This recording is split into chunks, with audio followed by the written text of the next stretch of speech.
վարչապետ, թույլ տակ առիթ օգտագործելով, էլի որտեվ երեկվանից բարձրացում են հարցը, հենց սպառողներին առնչվող, ինչ է գազի գինը թանկացել, գազի գնի թանկացման կապակցությամբ առողջության նայում հեղուկ գազի գնի մասին է խոսքը։ Հեղուկ, որ գազի բաներում վաճառվում է, եւ այսօր մի որոշակի թերթեր դրան անդրադարձել են, սա ինքը սովորական process է, որը ամեն տարվա դեկտեմբերին դա տեղի է ունենում եւ որևէ արտառոց բան չկա, որովհետեւ կապել էին որոշակի հանգամանքները բենզինի գնի էժանացման հետ, որ թանկացնում է, որպեսզի դրա վաճառք ապովի, ինքը ընդհանրապես ճանապարհային Հասկացա, այդ ինչ տրամաբանություն է բենզինի գինի։ Երեկվանից, այո, մեծ աղմուկ է բարձրացնում, որ իհարկե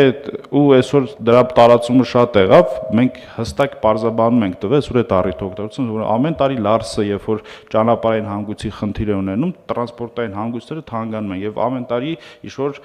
նոր պատճառաբանություն է լինում, սովորական process-ը ապրիլ-մայիս ամիսին էժանա դեկտեմբեր ամսին թանկ է եւ այստեղ որևէ ինչ-որ լուրջ խնդրեմ գոյություն չունի եւ դեֆիցիտ եւս գոյություն չունի։ Դե այն ինչ որ նկարագրեցիք արդեն լուրջ խնդրեմ է, հարցը այդ չի, բայց դա խնդիր է, որ այդ թվում պետք է լուծվի տարածաշրջանային մեր հենց իմ նիստի սկզբում իմ ասած հարցի լուծման համատեքստում պետք է այդ հարցը լուծվի։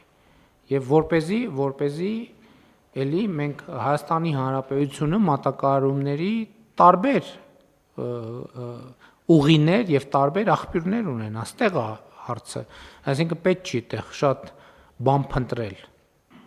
Եվ մենք պետք է գնանք այդ ճանապարհով եւ գնում ենք այդ ճանապարհով։